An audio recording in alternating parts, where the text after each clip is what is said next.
Itu doa yang Nabi pesan kepada Sayyidina Mu'az, siapa belajar bahasa Arab, la tada'anna, jangan tinggal, jangan lupa wahai Mu'az, jangan tinggal sekali-kali. Habis bagi salam, habis semayang, sebelum bangun, Allahumma a'inni ala zikrik, ya Allah bantulah aku untuk sentiasa mengingatimu. Ya Allah bantulah aku untuk sentiasa mengingati kamu. Tuan-tuan, para rasul dan anbiya mengingati Allah 24 jam. Qiyaman wa qu'udan, istiqadhan wa nauman.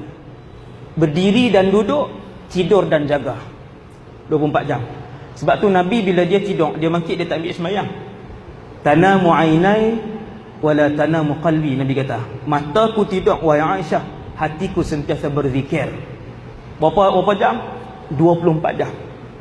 Maka dengan sebab tu Nabi suruh minta, ya Allah bantulah diri ini untuk sentiasa mengingatimu. Tuan-tuan tengok orang-orang soleh, walaupun dia duduk saja, duduk atas tangga, hati dia duduk berzikir. Hati dia berzikir. Dia naik kereta, hati dia berzikir. Dia makan, hati dia berzikir. Dia kan duduk saja. Mustahil dia takkan duduk saja. Maka dengan sebab tu Nabi ajak berdoa kepada Allah. Kerana antara jalan yang paling luas untuk kamu mengenal Tuhan kamu dan berada rapat dengan Tuhanmu, nescaya kamu mendapat rahmat Tuhanmu dan kamu akan dibuka banyak rahsia Tuhanmu melalui jalan zikir. Sebab tu waktu Nabi Yunus berada dalam perut ikan, cerita ni dalam Quran, tak payah tanya pula. Tuan-tuan, Nabi Yunus dibuang sebab muatan lebih. Kemudian ikan yang besar, bukan ikan jerung lah, kalau ikan jerung dia telan belah doa. Ikan yang besar telan, ikan paus lah kita kata senang, ikan paus. Kemudian ikan itu masuk ke dasar laut. Ikut akalnya mati. Ikut akalnya dalam masa, kita kata kalau tak makan lah, no? dalam masa beberapa hari akan mati Nabi Yunus. Bila ikan tu berenang masuk ke dalam laut, satu ibadat yang tidak ditinggalkan oleh Nabi Yunus ialah zikir. La ilaha illa anta subhanaka inni kuntu minadh zalimin. Zikir ini tuan-tuan, ibadat kita, bahkan bacaan Quran kita, zikir kita, solat kita, doa kita dibawa naik ke atas. Ada zikir dia naik sampai langit pertama, tu dia hilang, tak naik. Wal'iyadzubillah. Sebab tu Nabi selalu ajak, ya Allah terimalah amal ibadat kami. Jadi zikir para Nabi naik ke atas melalui langit 1, 2, 3, 4, 5, 6, 7 dan dikenali oleh seluruh penduduk langit.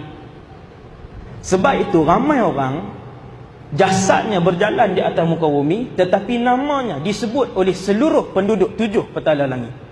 Semua kenal. Semua dah kenal. Maka Nabi Yunus alaihissalam satu orang yang masyhur di langit seperti Rasulullah. Bila zikir Nabi Yunus naik, malaikat kenal. Apabila Nabi Yunus berzikir la ilaha illa ant subhanaka inni kuntu minadh zalimin, tak berhenti Nabi Yunus zikir. Bila zikir itu menembusi langit satu tingkat ke satu tingkat, malaikat menyebut sautun ma'ruf fi makanin gharib. Malaikat kata kenal suara ni, suara yang sangat terkenal, tapi main daripada tempat yang cukup pelik. Kalau jin berzikir bawah laut, biasalah. Ni orang berzikir bawah laut, malaikat kata pelik. Akhirnya dilihat, dia dimakan, ditelan oleh ikan, dia sedang berzikir di bawah sana. Maka Allah merakamkan keadaan zikir Nabi Yunus alaihissalam. Tuhan kata dalam Quran, kalau Nabi Yunus ini tidak membanyakkan zikirnya, nescaya kami tidak menyelamatkannya. Dia akan mati di dalam perut ikan tadi. Akan tetapi disebabkan Yunus alaihissalam adalah orang yang membanyakkan zikir seperti para rasul lain, dan dengan zikir itu kami menyelamatkan Yunus alaihissalam. Zikir tuan-tuan. Dengan sebab itu dalam Quran ayat lain banyak Allah sebut wa yadhkurunallaha qiyaman wa qu'udan, dan mereka ahlullah ni berzikir kepada Allah qiyaman wa qu'udan wa ala junubihim, Diri, duduk, berbaring 24 jam berzikir. Wasabbihuhu bukratan wa asila.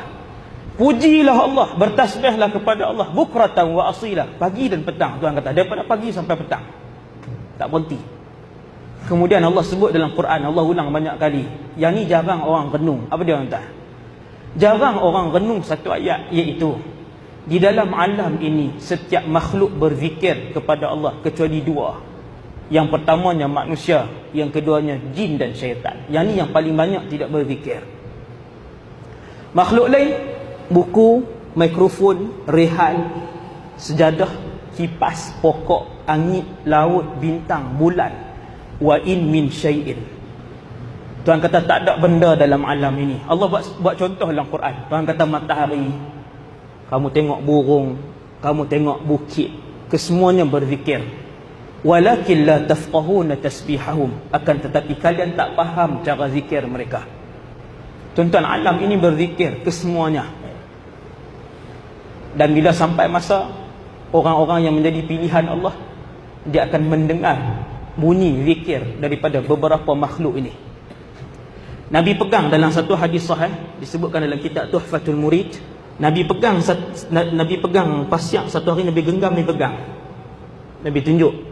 Keliling Nabi ada sahabat kanan, Abu Bakar, Umar, Uthman, Ali, Abu Ubaidah bin Al-Jarrah. Ni semua ahli syura. Nabi pegang. Lalu pasir itu bertasbih di tangan Nabi. Subhanallah, subhanallah. Mukjizat Nabi dan karamah ke semua khulafa ar-rasyidin itu mendengar zikir itu. Karamah zaman tu tuan biasa. Zikir ni. Kata Ali, aku mendengar, Abu Bakar mendengar, Uthman mendengar, aku juga mendengar, semua. Kemudian Nabi minta tangan Abu Bakar, Nabi pasir itu di atas tangan Abu Bakar. Kata Ali, kemudian pasir itu berzikir di atas tangan Abu Bakar. La ilaha illallah. Pasir, tuan-tuan. Nabi nak bagi tahu ke semua makhluk berzikir. Kemudian Abu Bakar memindahkan pasir itu di tangan Umar, maka pasir itu berzikir di atas tangan Umar. Kemudian memindahkan di atas tangan Uthman, pasir itu bertasbih di atas tangan Uthman. Kemudian dipindahkan ke atas tanganku, pasir itu berhenti berzikir. Wallahu alam, pasir apa? Mungkin ada sebab, ada kan di atas tangan Sayyidina Ali. Maka yang kita nak beritahu ialah, kita apabila mencapai tahap yang tinggi, beriman kepada Allah, membawa hati yang bersih, ketika itu seorang manusia biasa yang disayangi Allah, apabila membawa an-nafsul mutmainnah menghadap Allah, maka dia lebih mulia daripada seorang malaikat yang biasa. Awamul malaikah, disebutkan dalam kitab Tauhid. Lebih mulia daripada seorang malaikat biasa. Akan tetapi ketika mana manusia meninggalkan Allah, membawa hati dan jiwa yang kotor dan liar menghadap Allah Azza wa Jalla di padang mahsyar, ketika itu kata para ulama, mereka lebih hina daripada binatang. Maka sebagai muhasabah ringkas, untuk kita bersama-sama membawa menghadap Allah Azza wa Jalla hati yang bersih, maka sama-samalah kita melazimi zikir, membiasakan zikir.